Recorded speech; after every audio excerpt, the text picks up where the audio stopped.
자, 윤석열 검찰총장 후보자에 대한 인사청문회가 닷새 앞으로 다가왔습니다. 자유한국당 철저한 검증을 외치고 있는데 내부적으로는 조금 곤혹스러운 처지라고 합니다. 무엇 때문일까요? 한번 짚어보겠습니다. 지금 가족 재산 문제 있고요. 전용산 세무서장 의혹이 있는데 이 부분은 지금 윤석열 검찰총장 후보자와 아주 가까운 윤대진 검사장의 형이 전용산 세무서장이었는데 이 부분과 관련된 의혹입니다.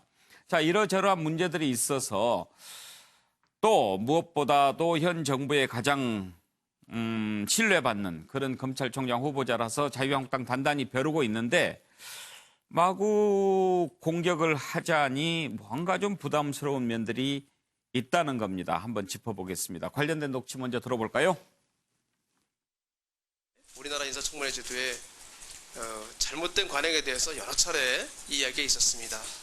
저는 무엇보다도 우리 청문회가 특히 일반인, 가족, 또 그중에 특히 가족을 망신주게 하는 식의 청문회가 돼서는 안 된다는 것을 말씀드리고 그것이 우리 법사위에서도 원칙이 되어야 된다 이 말씀을 드리는 겁니다. 여당에서는 자신 있다면 이번 청문회를 통해서 완전히 결백함을 입증을 하시고 윤석열 후보자가 제대로 된 검찰총장으로서 정치적 중립과 공평무사한 검찰권 행사할 수 있도록 도와주는 것이 오히려 여당의 자세라고 봅니다. 황교안 법무부 장관하고도 관계가 있는 얘기죠? 뭐 무관하지는 않다고 생각합니다. 그렇습니다. 혹시 사람이 충성하는 건 아니에요? 저는 사람에 충성하지 않기 때문에 제가 오늘도 이런 말씀을 드리는 겁니다. 이렇게 외압이 들어오는 것을 보니 이거 수사해서 기소도 제대로 못하겠다 하는 판단이 들어서 정하려고 그러면 내가 사표 내면 해라.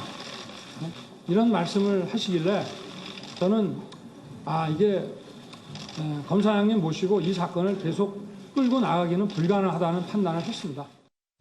피해자 9분이 저를 찾아오셔가지고 장모로부터 사기를 당해서 30억을 띄었다. 그리고 이 사건이 이렇게 은폐되고 있고 아니 그럼 피해자가 고소를 하면 될 거 아니겠습니까? 아니 아무리 국감장이지만 너무하신 거 아닙니까?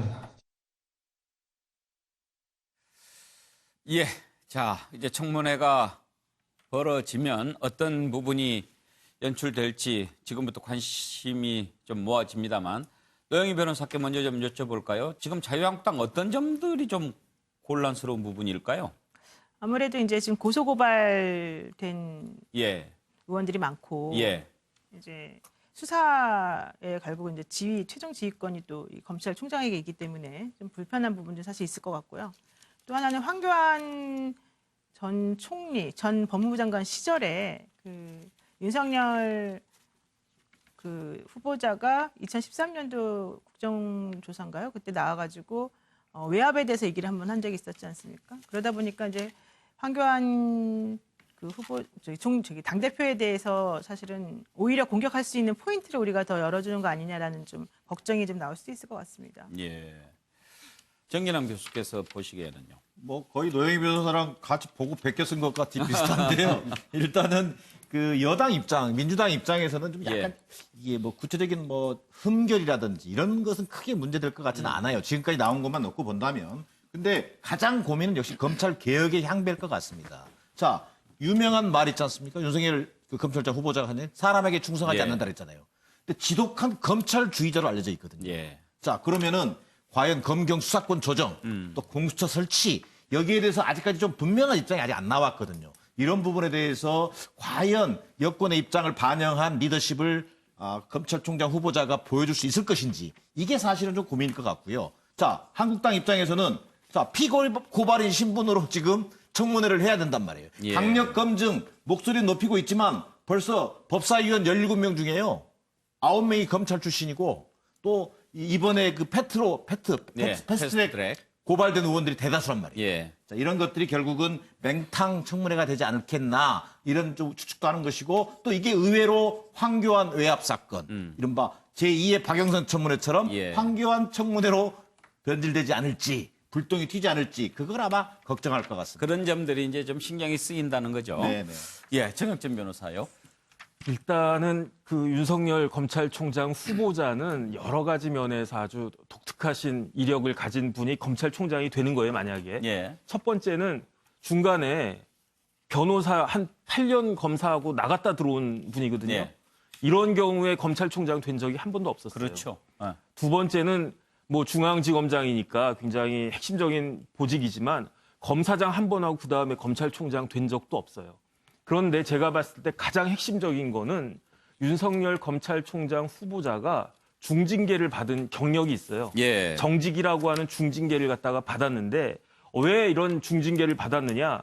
첫 번째는 검사들은 이렇게 쫙 일사불란하게 움직여야 되는데 보고나 결재를 받지 않고 영장 청구를 했단 말이에요. 예. 그리고 그 다음 날 직무 배제 명령을 받았어요. 그런데 재판에 있어서 이제 공소장 변경, 원세훈 피고인에 대해서 공소장 변경 신청을 하고 했단 말이에요.